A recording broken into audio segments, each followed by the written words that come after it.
Grabar, la verdad. No me digas eso. Que no puedo oír. ¿Cómo andas? Es también un Mac. No. Sí, ustedes.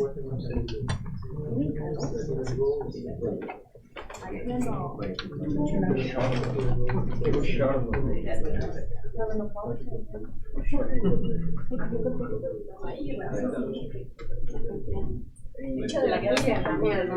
Yo siempre fui violenta.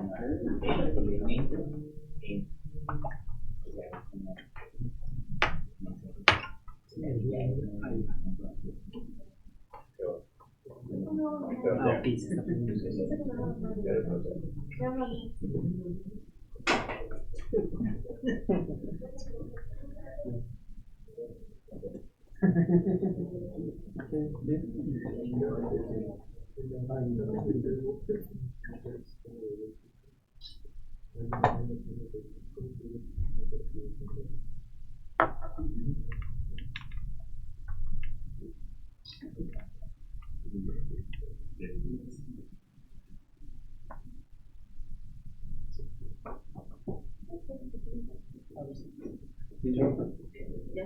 Ya se siente el calor humano.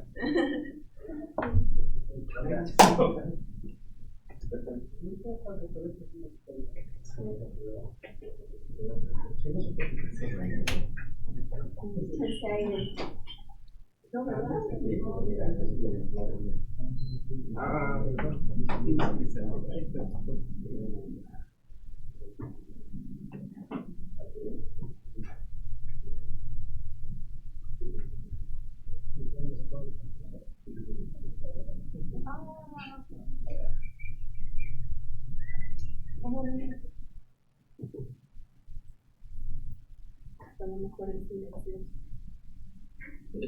Está en la terminal.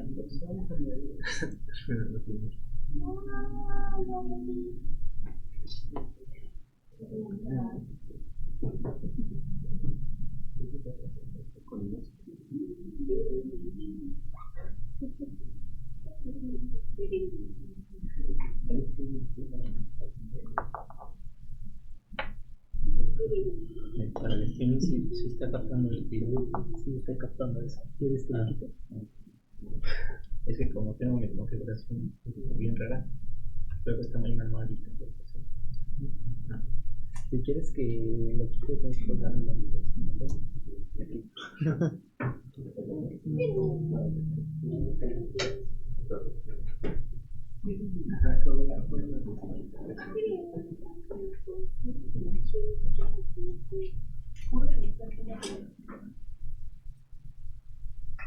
Wow. Hay 83 personas. Para hacer un poco de foto.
¿Necesitas ayuda?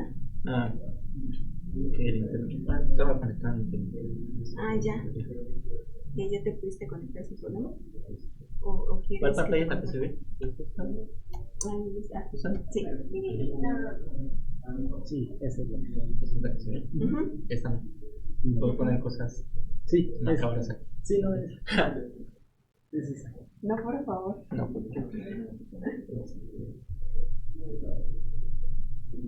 Bueno, vamos a hablar del sistema de tipos de ROS. En general vamos a hablar un poco sobre ¿Qué podemos hacer con el sistema de tipos, no? Porque a diferencia de otros lenguajes que son como más para scripting, ROS nos provee con un sistema de tipos que a lo mejor no estamos usando bien o nada más nos está estorbando, y pues podríamos usarlo a nuestro favor, ¿no? Podríamos usarlo para que en lugar de que esté estorbando, nos ayude más que nada a diseñar nuestros programas y así poder hacer que sean más mantenibles o que sean correctos o que sean más rápidos. Entonces, primero que sí vamos a hablar un poco de contexto.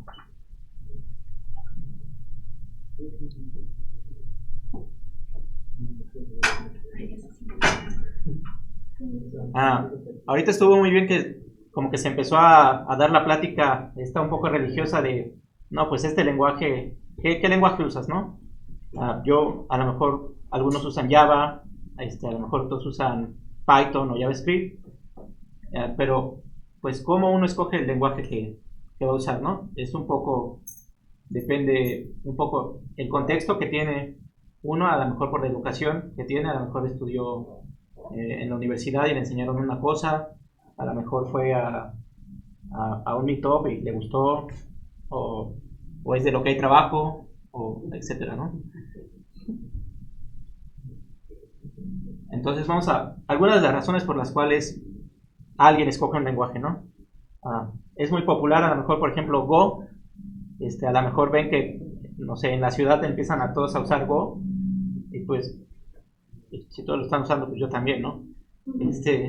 Aunque no tenga ninguna otra razón, esa es, de hecho, a lo mejor es la mayoría por la que muchos escogen el lenguaje que usan, ¿no? O sea, suena medio tonto, pero nadie es inmune a la propaganda, ¿no? A lo mejor vieron que todo el mundo empezó a usar Rust y dicen, pues se ve que va a haber trabajo de Rust, a lo mejor puedo vivir, o de Java, puedo vivir programando Java, aunque el lenguaje ni me guste ni le guste a nadie en realidad. Pero ¿qué pasa? Pero a lo mejor, no, o por ejemplo Windows, ¿no? Tiene tanto marketing, tanto marketing, que, o sea, independientemente si es bueno o no, tiene tanto marketing, que pues a lo mejor sí ya es una decisión tonta usar algo que todos van a usar. O sea, si algo tú lo vas a usar tú solo, pues está chido, ¿no? Que sea perfecto, pero si nada más lo vas a usar tú solo, pues como que ya no está tan chido, ¿no? La comunidad, por ejemplo, la comunidad de Rust tiene fama de ser muy amigable, ¿no? De que si tú llegas con preguntas, si eres nuevo, pues no te dicen, lee el manual, o tu pregunta es tonta, o tú eres tonto, ¿Qué comunidad? En cambio, una razón buena para adoptar un lenguaje, por ejemplo, Clojure también tiene esa popularidad de que la comunidad es muy amigable, ¿no? Las compañías que lo usan, ¿no? Muchas veces el lenguaje, ya porque lo hizo Facebook, porque lo hizo Google, ya desde ahí ya te dicen lo hizo tal, y ya no ves más allá, no ves si el lenguaje tiene méritos propios, pero si lo hizo Google, pues a lo mejor saben lo que hacen, ¿no? Y a lo mejor pues puede ser una razón válida, puede ser una razón no válida, ¿no? Pero bueno, esa es otra razón por la cual escogeremos un lenguaje. Otra un poco más técnica, por ejemplo, el equipo de desarrollo. Puede, por ejemplo, Swift tiene gente que ya ha desarrollado varios lenguajes, ya tiene mucha experiencia desarrollando lenguajes, ya no es cualquier hijo de vecina, ¿no? Que va a hacer su lenguaje ahí, y como ahí le funciona y puede hacer unas slides para impresionar gente y venderlo muy bien, pues ya, ¿no? Sino que a lo mejor las personas que están desarrollando ese ya son como que muy expertas en desarrollar lenguajes, y a lo mejor por eso usamos un lenguaje. Por ejemplo, Swift tiene eso, ¿no? Tiene muy buena gente teórica que lo desarrolla. Y por ejemplo, en Facebook generalmente usan como PHP, como un dialecto de PHP, pero ya está tan optimizado porque contratan a gente muy buena. O por ejemplo JavaScript, que aunque el lenguaje a lo mejor será lo que quieran, pero en Google o sea, hay gente que lo ha optimizado así, o sea, se ha invertido mucho y gente muy buena que lo ha utilizado así hasta el último, ¿no? Entonces, pues a lo mejor también el equipo que lo desarrolla es una buena opción para ver cómo escoger un lenguaje. Otro, por ejemplo, para los lenguajes de scripting, tenemos qué tan rápido vamos a poder sacar algo, ¿no? Ahorita en el mundo de las startups, que todo el mundo sale un Netflix y después todo el mundo quiere sacar su Netflix, ¿no? Su HBO, su Disney Plus. Y entonces, generalmente el que tenga las features más rápido y mejor, pues es el que va a ganar el mercado, ¿no? Y a lo mejor, una vez que ya tienen el mercado, pues ya a lo mejor ya lo hacen bien. Pero el que lo saca primero... Después quitamos el texto. Después quitan el PHP. Por ejemplo, un lenguaje de scripting como Python, a lo mejor está bien para sacar cosas rápido, ¿no? El ecosistema, ¿no? El lenguaje por sí solo, pues sí puede estar muy, muy bueno, pero si no hay librerías, pues uno tiene que hacerlas, o las haces o no están. Por ejemplo, en lenguajes un poco ya más esotéricos, si quieres hacer cualquier cosa que no esté incluida en el lenguaje, tú tienes que hacer tu cliente de HTTP y hacer las peticiones tú a mano, y tienes que conocer el protocolo HTTP y cómo implementarlo, y lo vas a hacer tú, ¿no? No hay como una comunidad grande que ya lo haya hecho. Como les decía, el entorno, a lo mejor es lo único que te enseñaron en la escuela. A lo mejor nada más te enseñaron C y Java, y pues todo tu mundo ya ese te enseñaron y ese sigues usando, y ya ese más a mí me gusta mucho. O porque un amigo les dijo, o luego ni saben, ¿no? Porque usan un lenguaje, pero llegan a una compañía y les dicen, pues este es el que usamos, y pues, apréndelo, y ahí pica, muévele, y siempre y cuando no truene, pues ya no, sigue trabajando, ¿no? Pero bueno, una vez que hacemos la elección, como que escoger un lenguaje es como escoger una tribu, ¿no? Más o menos cada lenguaje tiene su comunidad, y más o menos cada comunidad tiene sus características. Es como si te marcara, y aparte tú es como decidir ser, no sé, emo, ¿no? O ser algo así, ¿no? O sea, y se ven así rasgos igual como es como una religión también, ¿no? O sea, cada quien entra a su comunidad y empieza a adoptar los modos de esa comunidad. Y aquí, por ejemplo, tenemos un buen momazo para explicar eso, ¿no? A aquel tipo le gusta usar herencia para hacer polimorfismo, y aquí a le gusta un poco algo más funcional de lo que vamos a hablar hoy, que se llama polimorfismo parametrizado, y ahí intentan ser amigos, ¿no? A mí me gusta la herencia, a mí me gustan los tipos estructurados, pero aún así nos respetamos.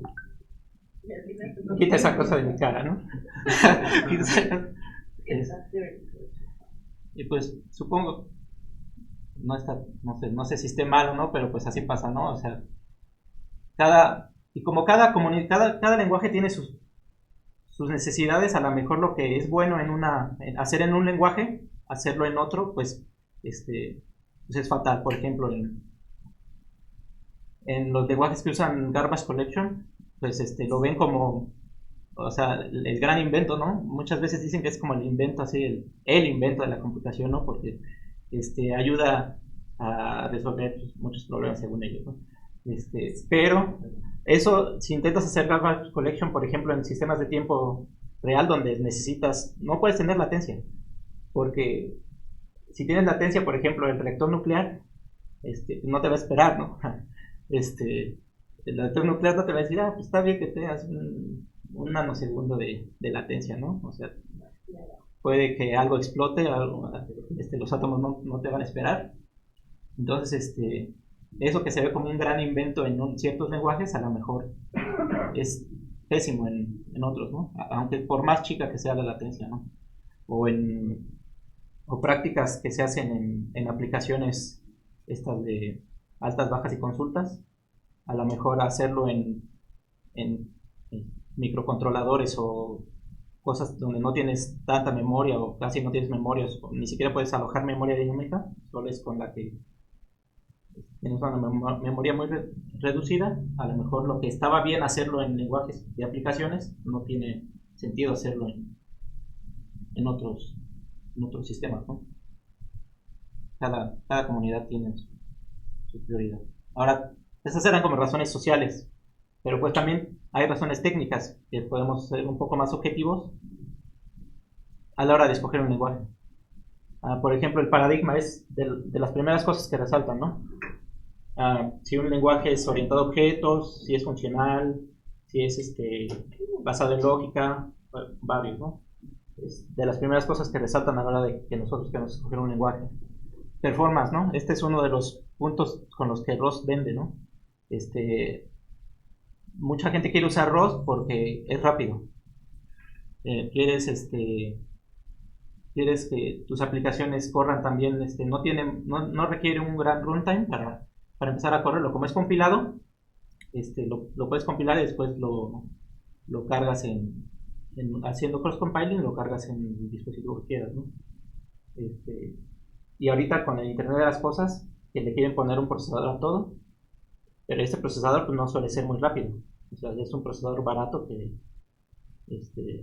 pues prende y quién sabe qué más haga, pero no es muy rápido. Entonces no te quieres gastar mucho de tu performance en cosas que no necesitas.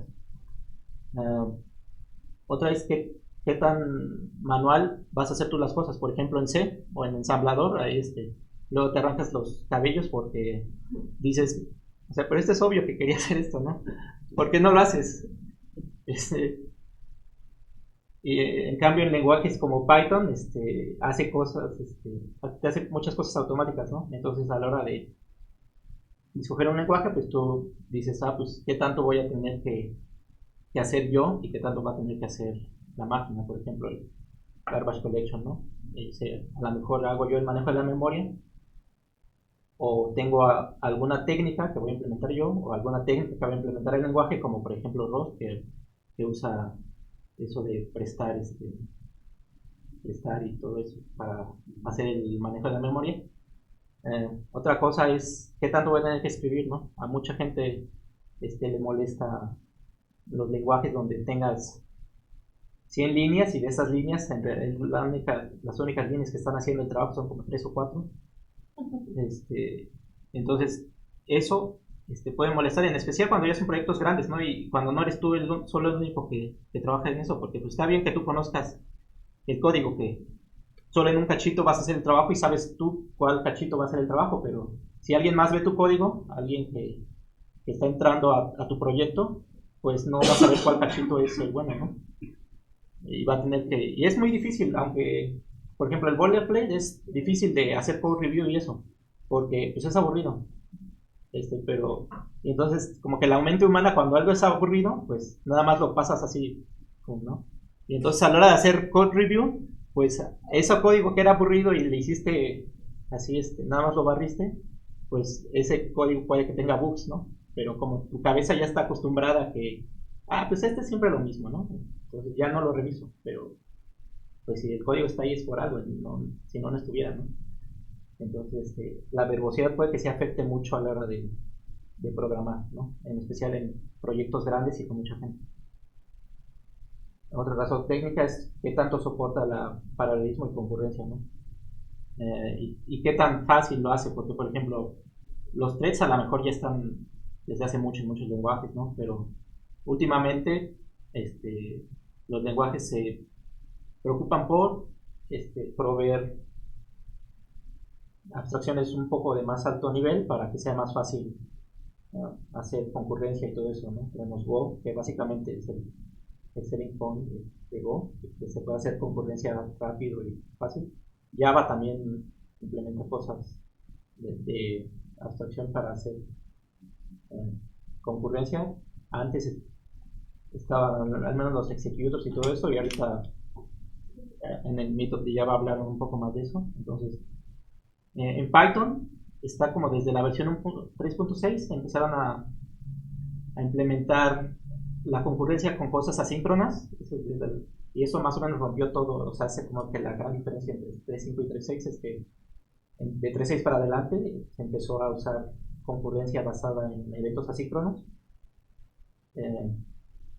También en C++ ya se están implementando cosas de más alto nivel para que uno no tenga que hacerlo directamente con ellos, porque es muy difícil y generalmente no vale tanto la pena.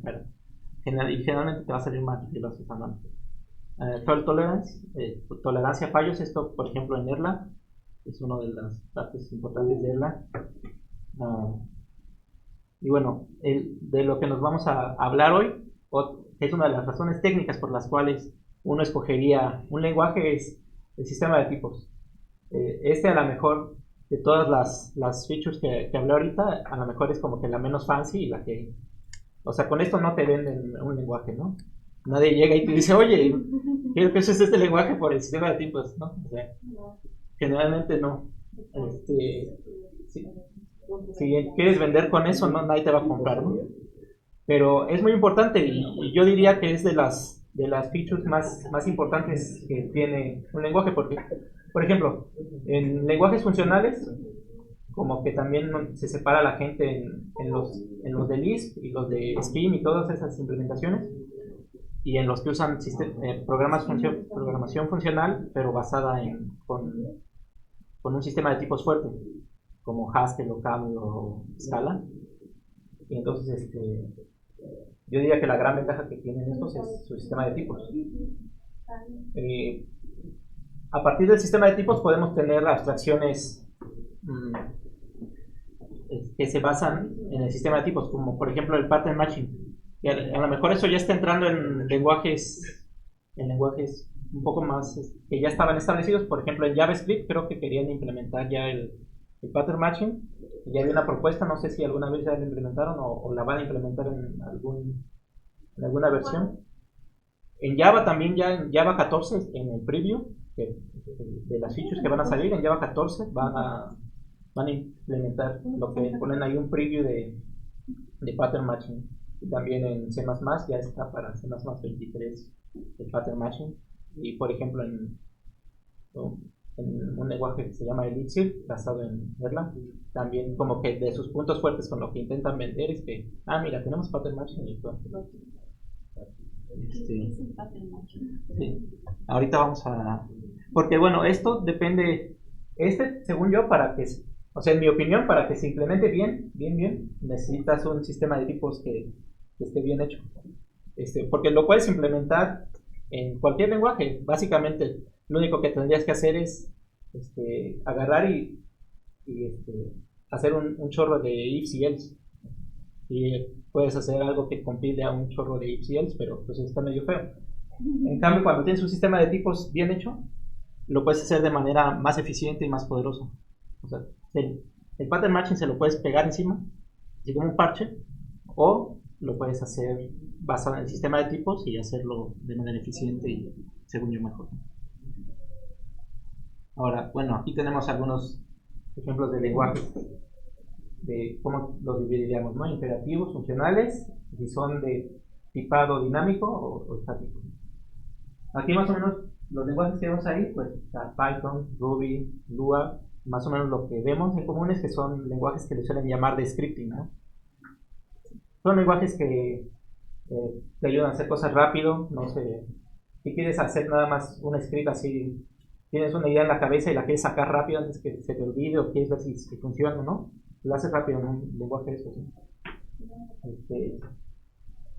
También tenemos lenguajes funcionales que son dinámicos, donde los tipos no nos preocupan tanto. Por ejemplo, básicamente son todos los hijos de Lisp, ¿no? Lisp y sus hijos.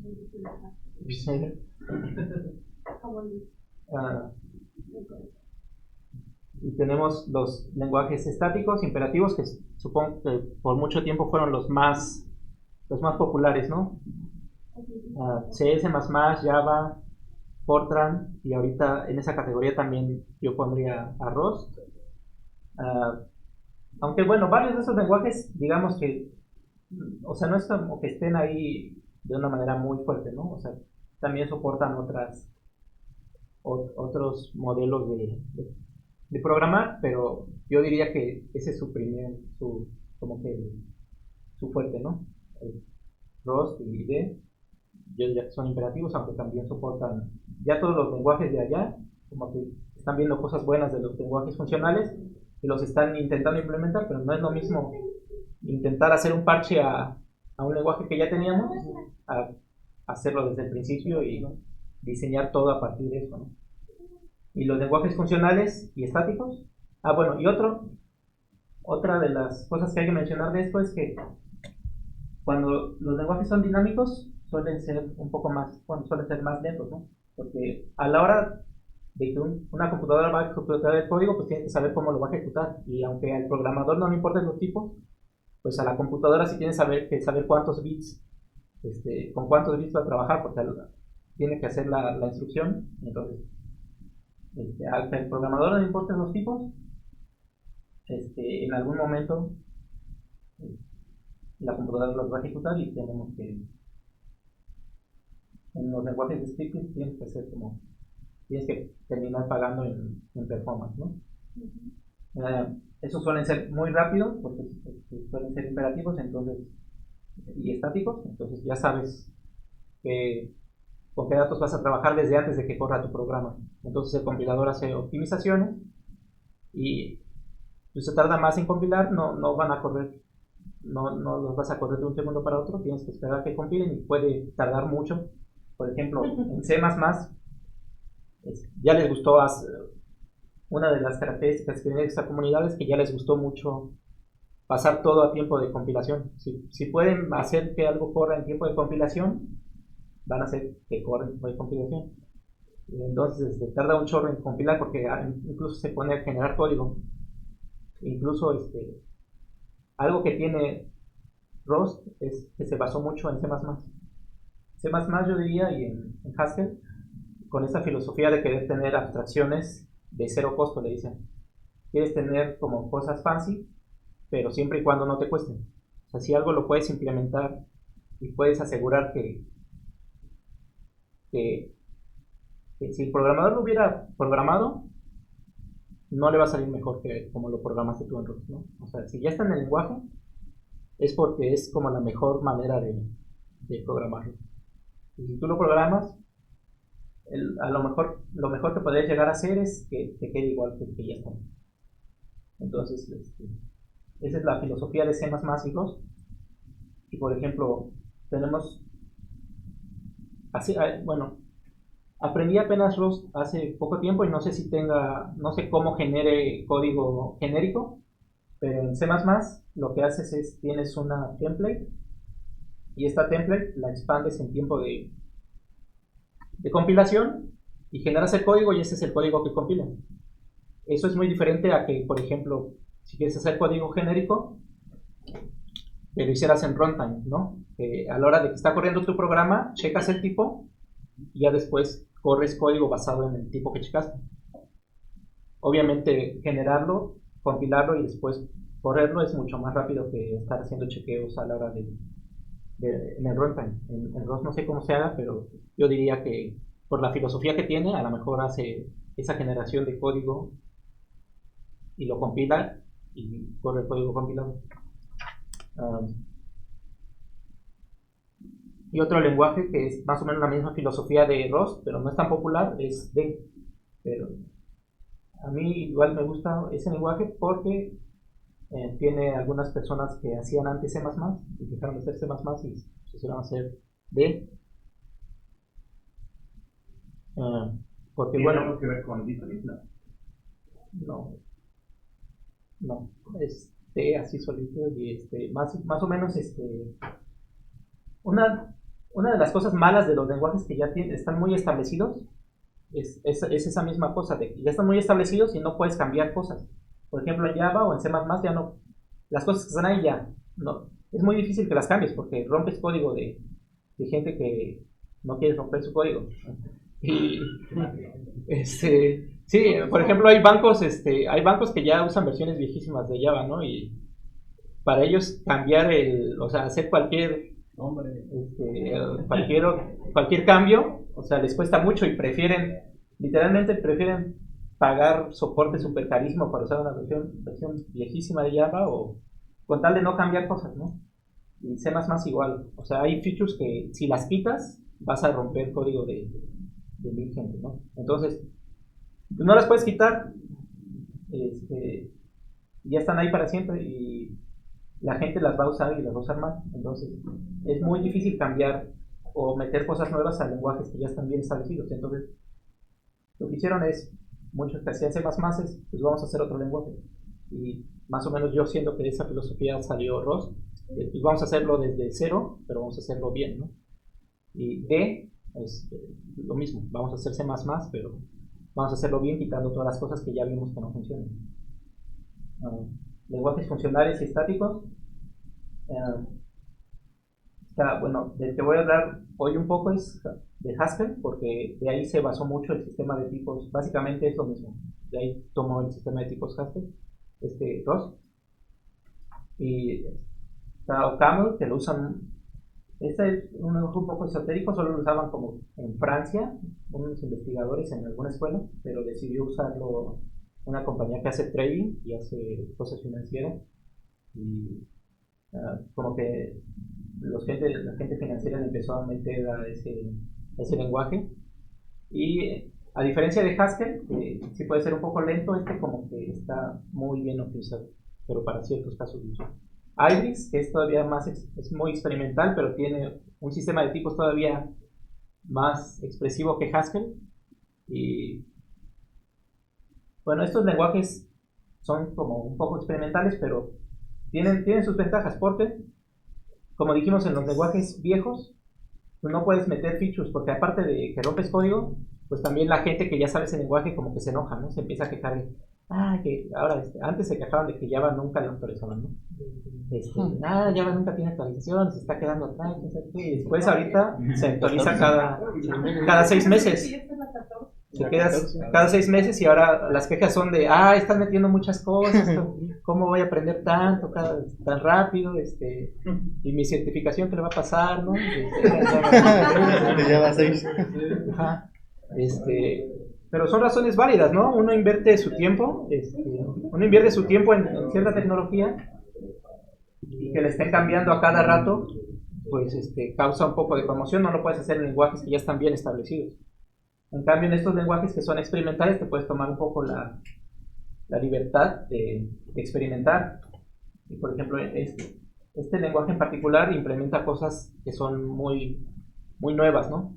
Y que, bueno, como vimos, también implementa cosas muy nuevas y ya vimos que al menos a Ross ya le sirvieron y ya le gustaron y las tomó. Está muy bien que se inspiren, ¿no? Que se inspiren en lo bueno.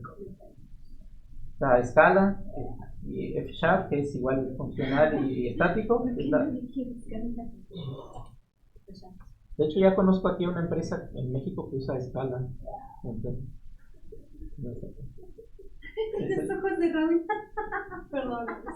Está F#, que es como la solución de Microsoft para un lenguaje funcional y estático, y Standard ML es de donde salieron todas estas.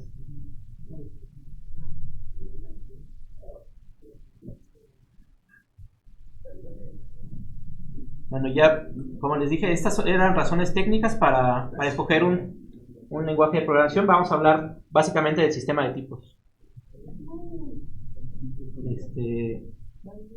Vamos a hablar primero de algunas definiciones para que más o menos quede claro y quede más o menos ver cómo en los lenguajes separamos lo que son valores. Estos son, podremos decir que las cosas que terminan representándose en memoria. Puede ser, como sea, un 42, una cadena hola, una lista. Tenemos valores. Variables, estas depende del lenguaje que estés hablando, puede significar una cosa u otra, puede que sí varíen, que no varíen. Pero más o menos son nombres que se asocian a espacios de memoria, ¿no?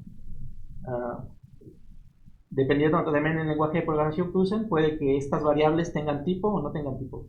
Algo que hay que ver es que los valores, incluso en los lenguajes dinámicos, sí tienen tipo. Aunque nosotros no los pongamos, en Python, incluso en Python, si quieres concatenar un 3 con una cadena, no te va a dejar porque los tipos no coinciden. Esto nos hace ver que los valores sí tienen tipos. Lo que no tienen tipos en Python es las variables. Y esto es lo que separa a los lenguajes estáticos de los dinámicos. Las variables también tienen tipos. Otra cosa que pueden tener tipos son las expresiones. Por ejemplo, si tenemos una variable de tipo entero y le sumamos 1, la expresión tiene tipo entero. Las funciones también tienen tipos. Eso a lo mejor no es tan común en algunos lenguajes ver que las funciones tienen tipos, pero en un sistema de tipos que es un poco más fuerte también se le asigna un tipo a las funciones. Y bueno, una abstracción un poco, ya así como catalogamos los valores en tipos, también podemos catalogar los tipos en varias cajas. Y esto es lo que se llama kinds, que yo lo traduciría como tipos en español, entonces no sé si tienen alguna mejor idea para traducirlo. Pero bueno, kinds, que es cómo clasificamos los tipos. Categorías a lo mejor. Categorías también se usa, también es parte del vocabulario para otra cosa que tiene que ver mucho con tipos, entonces Grupo. no sé, bueno, en español nunca lo he visto, pero en inglés le dicen kinds, que es cómo vamos a catalogar los tipos. Bueno, ¿por qué nos interesaría tener un buen sistema de tipos? El performance, ¿no? Como mencionaba hace rato, si el compilador ya sabe de qué tipo son las cosas, puede hacer optimizaciones y puede hacer que el código que genera corra mucho más rápido. Otra cosa es detectar errores. A lo mejor la experiencia que tiene la mayoría de la gente con el sistema de tipos es como tu nana, ¿no? Que si vas a hacer algo malo, te da un manazo y no hagas eso, ¿no? O al menos te da un warning, ¿no? De aquí pasó esto, pero a lo mejor no es lo que querías, ¿no? Entonces es algo que a lo mejor nos estorba. En lugar de... Vamos a intentar ver algunos ejemplos donde en lugar de estar estorbando, podemos usarlo para diseñar software de manera que sea correcto, sea más rápido y varias cosas usando el sistema de tipos.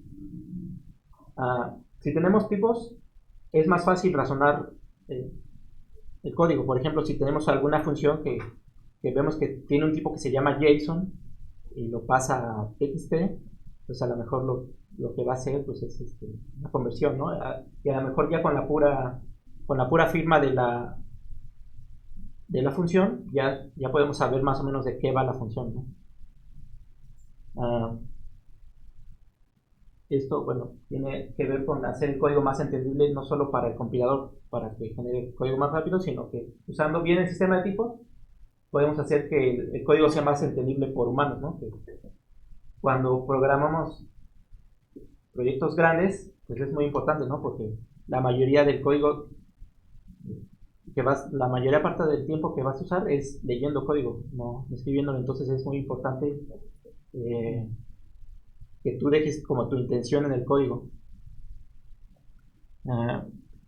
También ayuda a la mantenibilidad, hace que cuando los programas crezcan, si diseñamos bien los tipos que vamos a usar, esto escala mejor. Ahorita vamos a ver ejemplos claros de esto para más o menos ver cómo lo podemos usar. Hace que tus APIs sean más difíciles de usar de la manera equivocada. Yo creo que, bueno, ese es un concepto común, es una buena práctica. Si tú vas a hacer alguna interfase a lo que sea, intenta hacer que la manera por defecto sea la buena, ¿no? O si van a hacer algo, sea más o menos obvio cómo hacerlo bien, ¿no? Y si van a hacer hacer que las cosas que están mal hechas sean muy difíciles de hacer, ¿no? O sea, va a ser imposible que tu API sea usada de manera incorrecta, pero al menos hazlo muy difícil, ¿no? Y eso lo podemos hacer con el sistema de tipos. Como mencionaba, con los tipos podemos enforzar requerimientos en el mismo código, en lugar de que alguien tenga que leer algún comentario o leer alguna documentación para saber qué y qué no tiene que hacer con tus funciones, tú puedes ponerlo en sistema de tipos y si los tipos no checan, pues no va a correr. Ya cuando tienes un buen sistema de tipos, más o menos te das cuenta de que si llega el punto en el que si tú diseñas bien los tipos, puedes solo hacer como la firma de tu función y dejar que el compilador más o menos te vaya diciendo dónde lo hiciste mal, ¿no? O sea, en lugar de que tú ya tienes tu función y que crees que ya corre y lo corres y el compilador te diga, pues aquí hiciste algo mal. O sea, el sistema de tipos ya es tan poderoso que tú puedes más o menos dejar hoyitos en tu código, porque no sabes cómo implementarlo y dejar que el compilador con sus errores te vaya guiando en cómo implementarlo. Entonces, se me hace una técnica más o menos poderosa y está muy padre cuando tienes un sistema de tipos y que obviamente no puedes hacer un sistema dinámico. Y bueno, si tienes un sistema de tipos, como tú mismo sabes más del programa, también tus herramientas, por ejemplo el IDE te puede dar mejores tips y puede hacer cosas más complejas para analizar tu código. Entonces, esas son algunas razones por las cuales uno optaría por un buen sistema de tipos. Y aquí, otro bueno más, ¿no? Este ya lo conocen, ¿no? Eso es a lo que nos lleva a tener un sistema de tipos, pues, no bien hecho, ¿no? Que empieza a hacer castings automáticos, ¿no? Así que tú se lo pidas y entonces eso te da true, y incluso tiene inconsistencias dentro del mismo lenguaje, ¿no? Y, o sea, ¿qué no?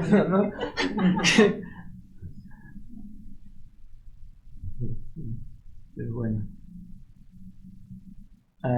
También, o sea, no todo es como que un sistema de tipos no es como la solución, no es el silver bullet para todo, ¿no? También hay desventajas a la hora de usar, de tener un sistema de tipos, ¿no? Obviamente te hace más verboso a un lenguaje, ¿no? Esto se puede arreglar un poco con inferencia de tipos, pero pues inevitablemente va a ser que tus programas pues tengas que anotarlos en algunas partes donde la inferencia no puede adivinar a qué tipo te refieres.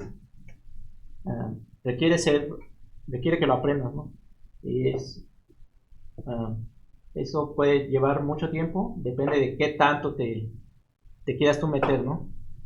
Puedes nada más aprender lo básico o pues este tema de teoría de tipos puede ser muy amplio y puedes pasar toda la vida ahí, ¿no? No es apropiado para hacer como scripts rápidos. O sea, si quieres, a lo mejor ya han hecho algo en Rust, tienen alguna idea y lo quieren hacer rápido y ya lo vas a compilar y el compilador te sale y te dice, no, que aquí y dices, déjame en paz, ¿no? O sea, yo quería hacer esto rápido, no me estés molestando, ¿no? O sea, y a lo mejor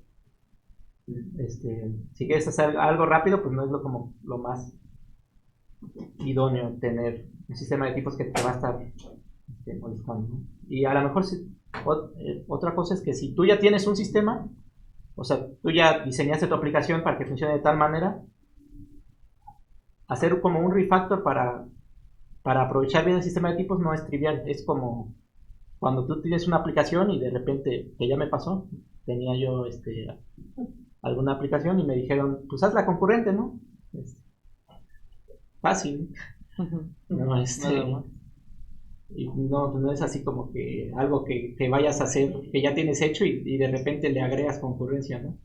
Igual, esto del sistema de tipos tienes que más o menos pensarlo desde el principio porque no es un cambio trivial.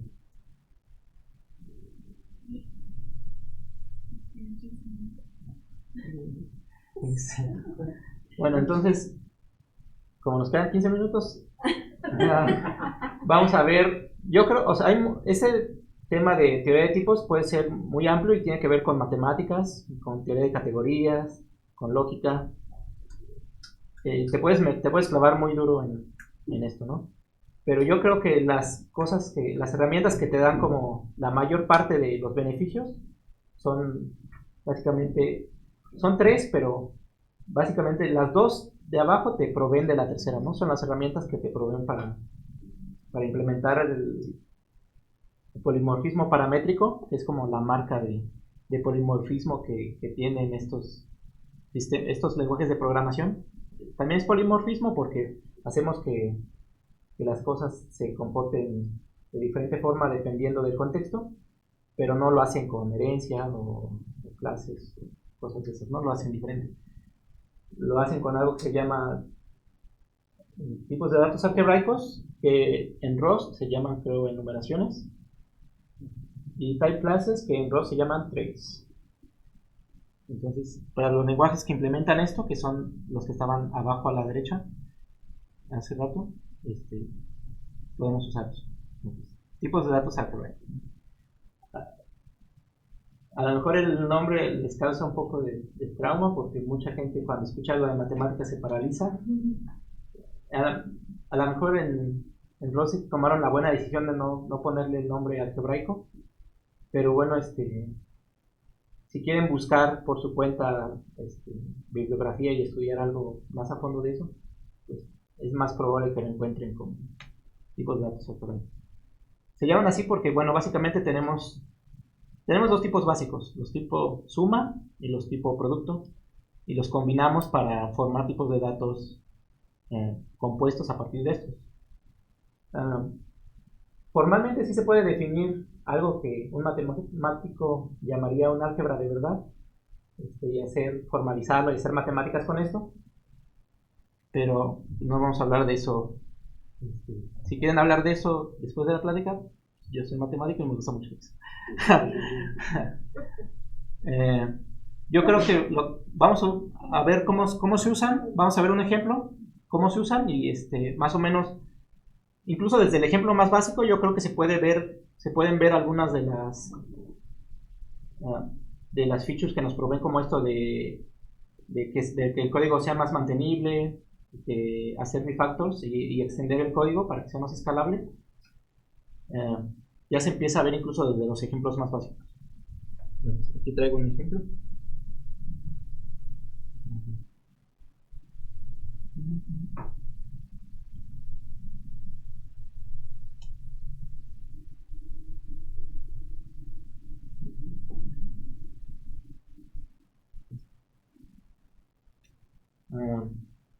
Bueno, más o menos, si estuvieron lógica, alguna vez a lo mejor notaron que el OR y el I se parecían o cumplían ciertas leyes que se parecían a la de la multiplicación y la suma. Eso con teoría de categorías, bueno, ese mismo patrón se repite en matemáticas en todos lados. Y entonces, cuando un matemático ve que las cosas se repiten en todos lados, les gusta ponerle el mismo nombre a esa cosa que se repite en todos lados. Todo se va a llamar, si algo cumple estas leyes que yo voy a llamar como de suma, se va a llamar suma. En este caso, estos tipos de datos cumplen esas leyes. Tenemos los tipos suma, que podemos decir, un tipo va a tener solo estos valores, va a tener un valor u otro, ¿no? O como en lógica. Así podemos, por ejemplo, definir un booleano, ¿no? Nuestro propio booleano, podemos decir, ¿es verdadero o es falso, ¿no? Y esto también se parece un poco a las enumeraciones de C, o en Java también, ¿no? Que le agarras y le dices, mi enumeración va a tener, estos son todos los posibles valores, ¿no? Pero ahorita vamos a ver que esto ya es un poco llevarlo un poco más alto nivel que solo eso. Entonces, podemos definir, por ejemplo, un tipo de número y que solo tenga 5 números. Así podríamos definir, por ejemplo, los enteros del rango que quieran, desde menos 2 a la 32 hasta pasando por 0 y 2 a la 32, ¿no? Obviamente no se define así en el compilador, pero podríamos decir los días, es lunes, martes o miércoles, ¿no? Estos son tipos suma. Tenemos tipos producto, que estos sí podríamos decir que están en muchos lenguajes. Por ejemplo, en C, C++ o Java tenemos las structs, que básicamente tenemos un tipo y le pegamos, lo componemos de varios otros, ¿no? Por ejemplo, aquí voy a tomar un ejemplo un poco práctico. Por ejemplo, si conocen algún exchange donde quieran comprar, por ejemplo, criptomonedas, o quieren comprar algún, no sé, alguna acción, se podrían encontrar este tipo, ¿no? Un tipo orden que tiene un precio, una cantidad y un ID de orden, ¿no? Esto lo podemos modelar, les digo, en otros lenguajes como un struct. Y pues también los podemos combinar. Por ejemplo, podemos tener un tipo de instrucción que es o una orden. Bueno, aquí tenemos los tipos de orden, ¿no? Y puede ser una orden que tiene un ID, un precio y una cantidad, o un cancel, ¿no? Que alguien metió una orden y después dijo, chin, ya subió el precio, yo ya si no juego, ya no quiero comprar tan caro, la quiero quitar. Entonces tiene solo un ID de orden, ¿no? Y tenemos una instrucción que puede ser o una orden o un cancel, ¿no? Y este sería un ejemplo muy básico de esta es una combinación, este es un tipo de producto y este es un tipo de suma. Generalmente cuando dan una introducción a los tipos de producto y tipo suma, lo suelen hacer con árboles binarios. Entonces, pues aparte o sea, terminan asustando a la gente porque pues, para empezar les empiezan hablando de tipos de datos algebraicos y después de árboles binarios. Y luego ya doble susto, ¿no? Entonces, yo creo que este es un ejemplo un poco de la vida real y vamos a ver cómo podemos usar esto a nuestro favor, ¿no? Entonces, primero decíamos que teníamos como dos tipos. Teníamos la orden y la cancelación. Pero entonces, como pasa siempre, pues queremos implementar más features, ¿no? A lo mejor ya tenemos otro tipo de orden. O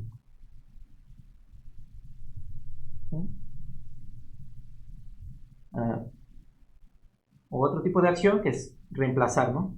Ya tenemos una orden y queremos cambiar el precio al que estamos comprando o vendiendo, o queremos cambiar la cantidad que estábamos comprando o vendiendo, ¿no? En otros lenguajes, a lo mejor si tuviéramos una función que opera sobre este tipo, y si le metemos algo nuevo, a lo mejor sigue compilando, ¿no? O sea, piénsenlo cómo lo implementarían en su propio lenguaje. Y a lo mejor, si metemos un nuevo requerimiento, fíjense, hay muchas funciones que están usando este tipo.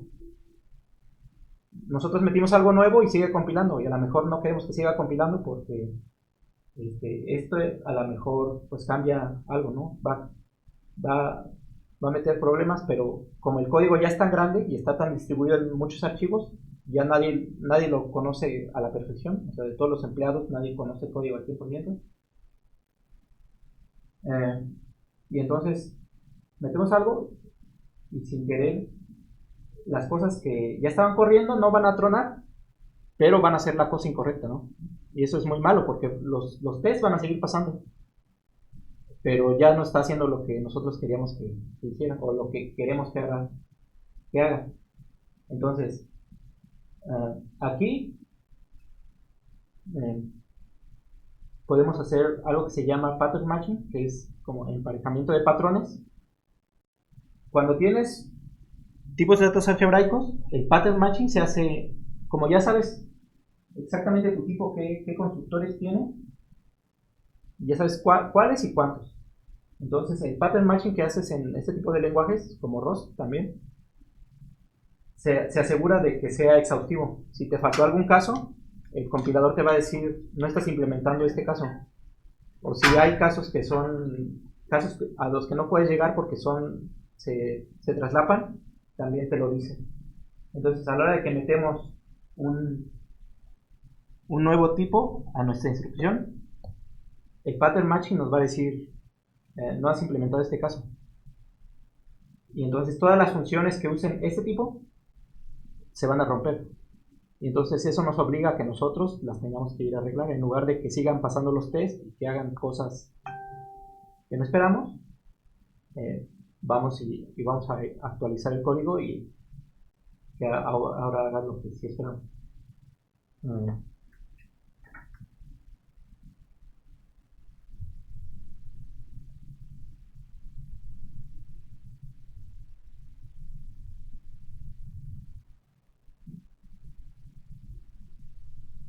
Este código lo tengo en mi gist, lo pueden correr, es código de Haskell, no es de Rust, pero de todo lo que hablé también se puede hacer en Rust.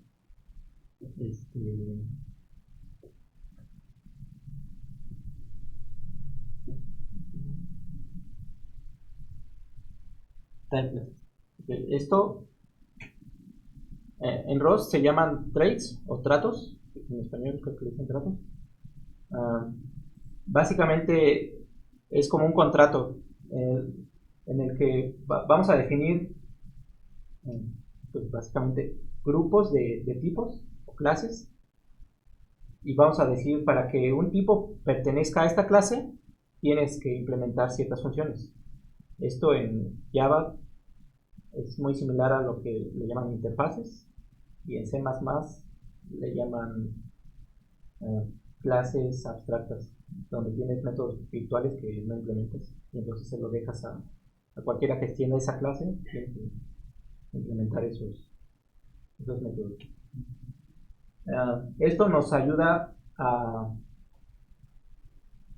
lo que se llama el polimorfismo paramétrico, porque, por ejemplo, si queremos hacer, por ejemplo, el ejemplo más básico, hacer una lista, ¿no?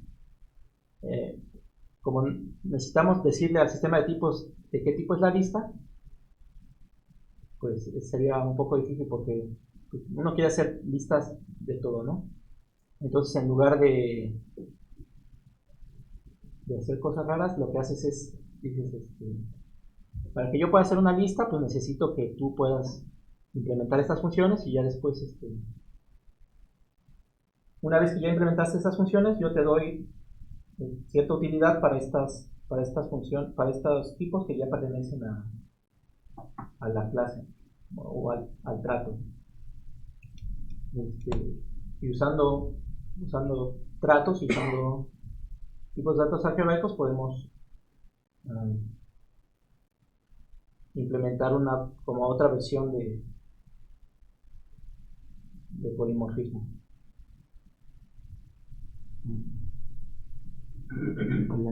Otro buen momazo.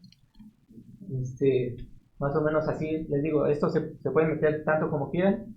Lo más básico es los tipos de datos algebraicos o enumeraciones en Rust, los tratos, ya después te empieza a meter mucho de las dos de abajo no hablamos, pero al menos de las dos de arriba, que es como lo más básico de teoría de tipos.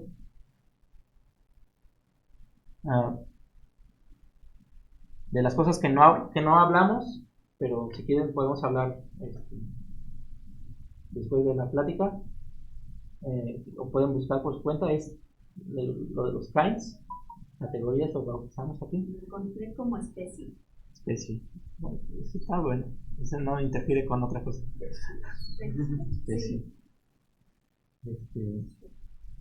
Bueno, últimamente, no sé, a cierto grupillo de programadores también como que le empezó a gustar la teoría de categorías, que esta es una teoría en matemáticas que ya es ya está bien establecida. A algunos en computación les empezó a gustar y como que le empezaron a entrar, también tiene mucho que ver con esto. En Rust no lo he visto, pero si ustedes lo conocen, si está implementado lo de funtores y monads en Rust, creo que no. Pero eso también se lleva muy bien con el sistema de tipos y te ayuda muy bien o sea, porque todas estas features pues están muy padres solitas, pero el verdadero poder que tienen es cuando las combinas, cuando los usas en todo el sistema. Entonces, no me sorprendería que Rust en algún momento también implementara funtores y monads para que todas estas features solitas que ya tiene como que peguen bien. Tipos de datos algebraicos generalizados, eso sí está en Haskell, tipos dependientes está en un lenguaje que se llama Idris. Ahí, bueno, en programación funcional tienes que las funciones las puedes tratar como valores y las puedes pasar a funciones, puedes regresar de otras funciones, puedes regresar funciones. Pero lo que no puedes hacer es hacer lo mismo con tipos. En cambio, en este lenguaje, en lenguajes que tienen algo que se llama tipos dependientes, también puedes pasar tipos a funciones, puedes regresar tipos y puedes hacer cálculos con tipos y incluso puedes hacer que tus valores dependan de tipos. A lo mejor algún día también lo tendrá Rust. Y hay un buen de cosas fáciles, ¿no? Como todas estas y como en el meme ese que ya quedas ahí muy clavado. Ya, ¿no?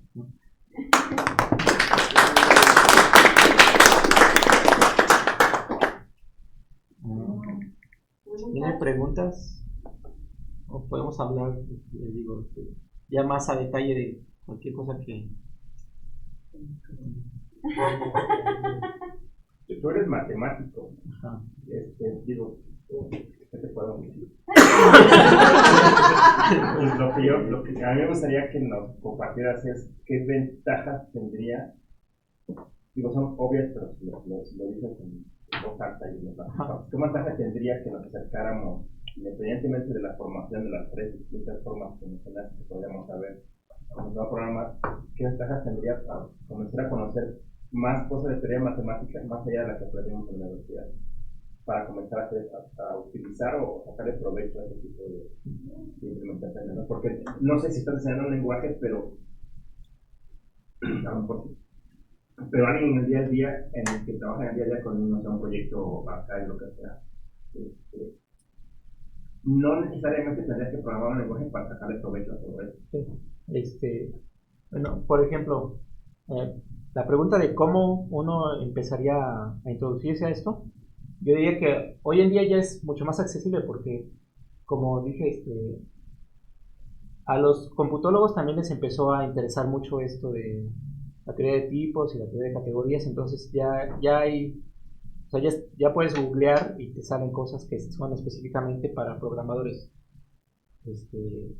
con lenguaje que ya no está tan clavado. Entonces como que sí hay recursos y en específico no requiere mucho, o sea, solo requiere que si estés acostumbrado a pensar de manera, pues como piensan los programadores, de manera abstracta. No requiere que hayas tomado 4 cursos o 8 cursos de álgebra en la universidad ni nada de eso. Obviamente sí ayuda, pero si no los has tomado, o sea. Y bueno, por la parte de cómo te introducirías, ya hay recursos.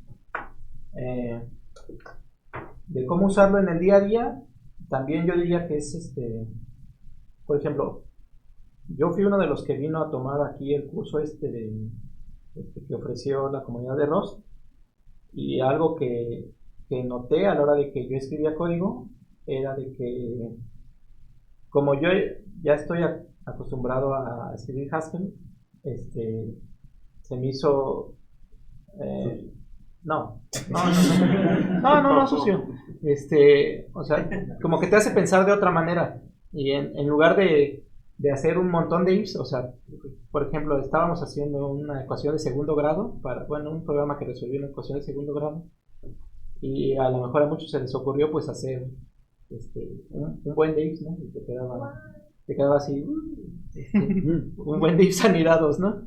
En cambio, cuando estás acostumbrado a usar pattern matching, sale en 3 líneas. O sea, lo macheas que si el primero es 0 y el segundo es 0 y el tercero puede ser lo que sea, o el primero es 0 y el segundo lo que sea, que salen 3 líneas. O sea, sí, de cómo lo usarías al día, yo diría, por eso separé muy bien las features que yo creo que te dan como más por tu dinero, ¿no? Que son los tipos de datos algebraicos y pattern matching. Yo creo que si aprendes más o menos a usar esas dos bien, ya lo empiezas a ver en todos lados, y cambia tu manera de programar, no solo si estás programando en Haskell o en uno de esos lenguajes raros. sino que cambia tu manera de programar, y cuando programas en otro lenguaje, como quieres programar más o menos en Haskell, pero sin programar en Haskell, pues intentas usar esto, ¿no? Y intentas pensar un poco diferente. Entonces, según yo, el ejemplo que puse, pues no está. O sea, no era un árbol binario infinito, ¿no? Es muy bonito, pero pues a lo mejor no todos en su día a día programan árboles binarios infinitos.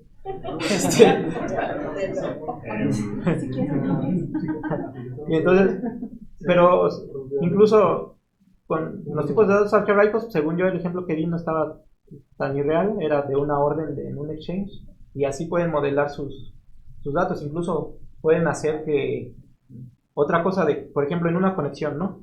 Cuando haces tú una conexión, generalmente necesitas como la última vez que te conectaste, la última vez que lo viste y todo esto, pero como que no todos los estados son válidos para todas las conexiones. O sea, puede que esté desconectado, conectado, conectándose, y puede que la última vez visto solo sea válido cuando ya estás conectado, ¿no? O algo así.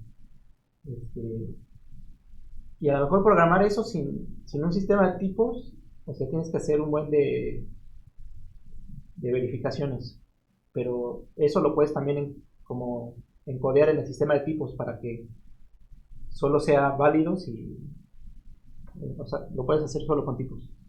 Y eso, cuando uno conoce el código y conoce el 100% del codebase, pues o sea, a lo mejor no te preocupa, pero cuando tienes a, o sea, gente nueva que va a mover el código y no sabe muy bien lo que está haciendo, pues es mejor tenerlo en código y que el compilador les eche bronca cuando rompan alguna de estas assumptions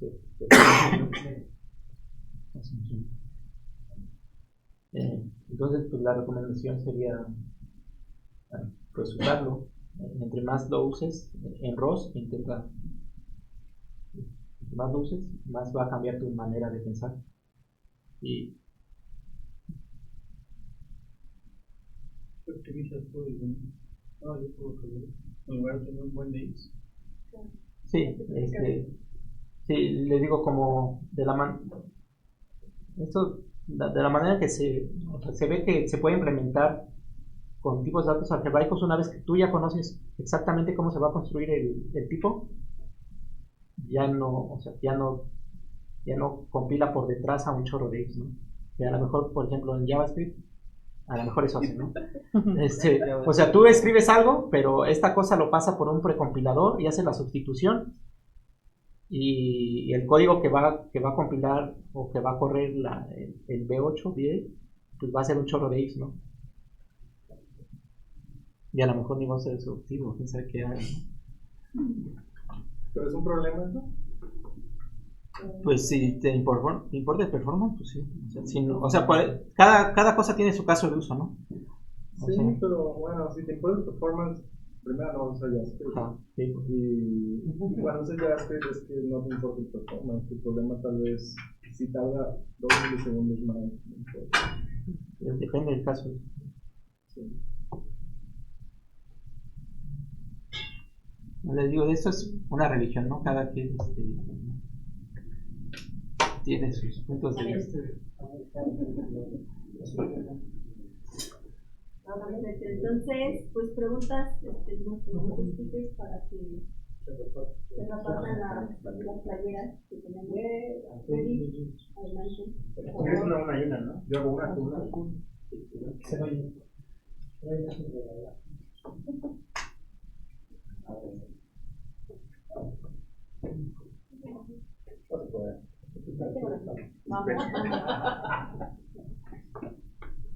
Para que sea justo una cada quien.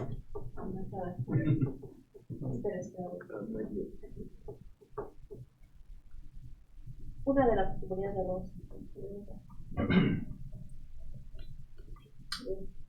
Aunque corran, si nos parece la mejor. Una sencilla, Antes acabamos el stream nada más para ya empezar a recuperar. Vale, sí. No, bueno, pues gracias por haber visto todo y los esperamos en Real y en el Datatón. Y pues ya saben todos, el stream estuvo en la página de Software Guru y en el Twitter de Software Guru si lo quieren ir a ver, si se les perdió algo o algo de la plática. Y gracias. Gracias. Gracias.